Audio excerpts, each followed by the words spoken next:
Mês de abril. 1º de abril. São Valério Abade. 619. Valério, santo abade, célebre pelos numerosos milagres que Deus fez por sua intercessão, nasceu em Auvergne, na França. Era filho de pais piedosos, mas paupérrimos. Antes de aprender a ler e escrever, Valério trabalhava no campo. Para saciar o desejo imenso de estudar, pediu ao mestre escola que escrevesse numa lousa o alfabeto e lhe o explicasse.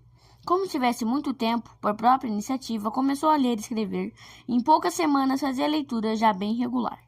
Passou assim Valério muito santamente a mocidade, quando um dia resolveu procurar um sacerdote, seu parente, que morava no convento distante poucas léguas.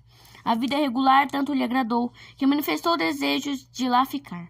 O parente sacerdote opôs-se a esta ideia. Valério, porém, tanto insistiu que, afinal, o abade aceitou e deu-lhe diversos empregos no mosteiro, entre outros o de ajudar à missa.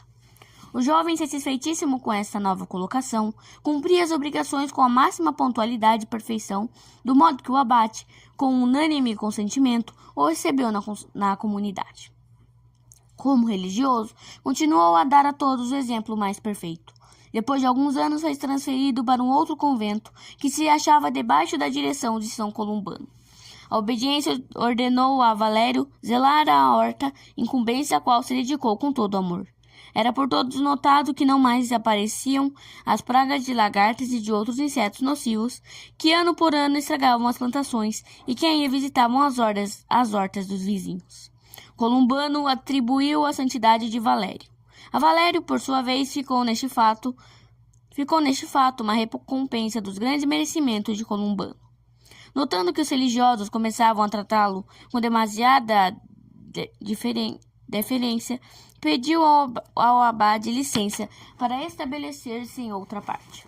Com o consentimento de Columbano, dirigiu-se ao rei Clotário, de quem obteve um grande terreno próprio para nele construir um novo convento. O monarca, além de fazer a doação do terreno, favoreceu com outros auxílios, que permitiram a Valério a construção de uma igreja e várias celas para religiosos.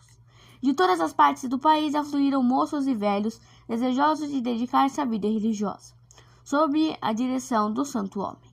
Embora não fosse de seu agrado, aceitou o cargo de superior. Com seu auxiliar Valdolém, percorreu o país de norte a sul, de oeste a leste, pregando evangelhos idólatras que ainda existiam em grande número. A pregação e mais ainda, os milagres que fazia em nome de Deus, chamaram os gentios a milhares para receber a cruz de Cristo. Um paralítico recuperou o uso dos membros, tendo-lhe Valério imposto as mãos. Muitos outros doentes, desenganados completamente, foram curados pela oração do missionário. Além disto, Deus lhe descobria o estado das consciências e lhe desvendava o futuro. Todas essas graças e privilégios conformaram-no ainda mais no zelo e nas práticas de penitência e oração. Rigoroso contra si, era benévolo, amável e condescendente para com o próximo. Dia não passava sem que, de um ou outro modo, não tivesse socorrido um necessitado ou imposto a si uma penitência mais ou menos austera. Com o máximo cuidado, guardava santa pureza e não tolerava que, em sua presença, se dissesse uma palavra contra essa virtude. Estando uma vez em viagem, precisou abrigar-se na casa de um particular, pois o frio estava intensíssimo. Começou o dono da casa, com o vizinho, a entabolar uma conversa obscena. Valério indignou-se com o que ouvira e disse aos dois homens: Não sabeis que Deus, um dia, pedirá rigorosas contas das palavras inúteis? Os homens, assim apostrofados, nenhuma importância ligando, continuaram a indigna conversa.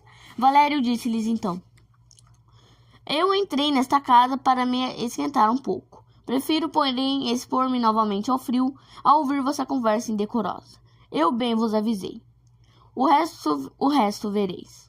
Mal tinha se retirado quando os dois indivíduos começaram a sentir o castigo de Deus. O dono da casa ficou cego repentinamente, o outro foi acometido de fortíssima dor que o deixou sem vida. Admirável era a influência que o santo exercia sobre a natureza.